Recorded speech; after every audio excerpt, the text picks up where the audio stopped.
இன்றைக்கி நம்ம ஒரு தோசை வெரைட்டி தான் பார்க்க போகிறோம். உங்களுக்கு எப்பயுமே நார்மலாக தோசை சாப்பிட பிடிக்கலன்னு வச்சுக்கோங்க. தோசையை சாப்பிடாம அதாவது பிடிக்காமல் இருக்காது.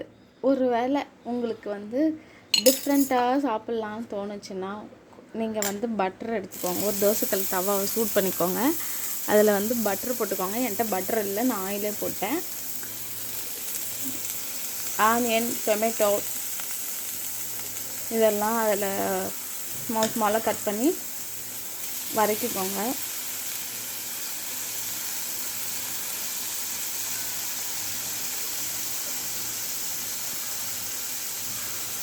நல்லா கொஞ்சம் ப்ரௌனிஷாக வர வரைக்கும் வதக்கிக்கோங்க. இதில் நான்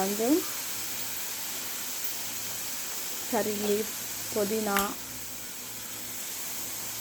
இதெல்லாம் கட் பண்ணி போட்டுக்கோங்க. பிடிச்சா நான் மஞ்சத்தூள் ஆட் பண்ணியிருக்கேன்.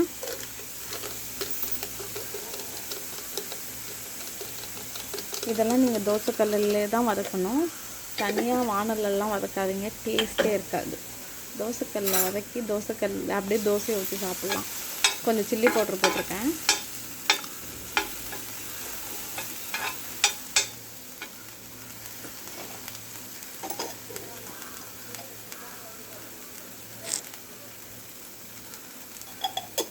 நல்லா கொஞ்சம் கரம் மசாலா போட்டிருக்கேன்.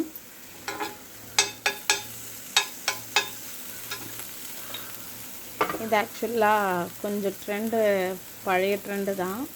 இது கொஞ்சம் நாளைக்கு முன்னாடி நல்லா ட்ரெண்டாக இருந்தது. பட் ஆனால் எனக்கு இப்போ தான் டைம் கிடச்சிருக்கு. அதாவது இன்றைக்கி சாப்பிட்ணும் போல் இருந்துச்சு இந்த தோசை. அதை உங்களுக்கு ஷேர் பண்ணலான்னு தான் நான் பண்ணேன். ஆனால் நல்லாவே டேஸ்ட்டாக இருந்தது. ரொம்ப உங்களுக்கு இந்த மாதிரி மசாலா அந்த மாதிரி தோசை ஒரே மாதிரி சாப்பிட போர் அடிக்குதுன்னா இதை செஞ்சு பாருங்கள். நல்லாவே இருந்துச்சு டேஸ்ட்டு. இந்த மாதிரி நல்லா மேஷ் ஆகிற மாதிரி வதக்கிட்டு கருவேப்பிலை, கொத்தமல்லி, புதினா இருந்தால் ஒரு 3 லீஃப் சின்ன சின்னதாக கட் பண்ணி போட்டுக்கோங்க. நல்லா வாசனையாக இருந்தது.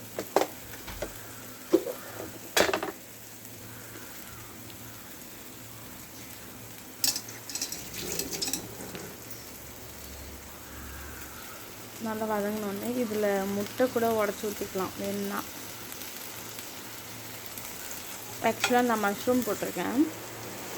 என்கிட்ட மஷ்ரூம் இருந்தது, அதனால் அதையும் இப்படியே போட்டு பாருங்கள் சின்ன சின்னதாக கட் பண்ணி போட்டிருக்கேன். பாருங்கள், கொஞ்சம் சின்ன சின்னதாக கட் பண்ணி போட்டுக்கோங்க.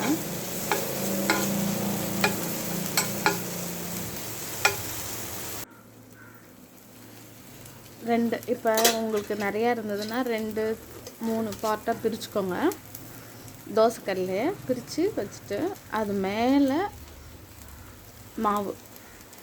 இட்லி மாவு ஊற்றுனீங்கன்னா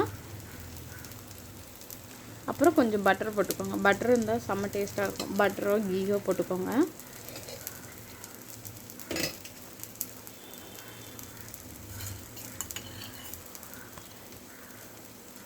நல்லா பட்டர் கொஞ்சம் போட்டு கொஞ்சம் சிம்மிலே நல்லா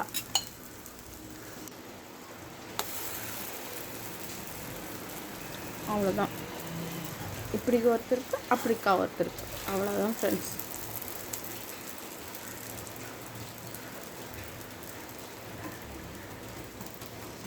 இது சாப்பிட்டிங்கன்னா தோசை சாப்பிட்ற மாதிரி இருக்காது. இது ஒரு மசாலா, எப்படி சொல்கிறது, நல்லா நான்வெஜ் கிரேவி இது பண்ணி சாப்பிட்ட மாதிரி இருக்கும். இஞ்சி பூண்டு பேஸ்ட்டும் போட்டுக்கோங்க லாஸ்ட்டில். என்கிட்ட இல்லை, போடல. வதக்கும் போதே ஆனியன் டொமேட்டோ வதக்கும் போதே போட்டுக்கோங்க.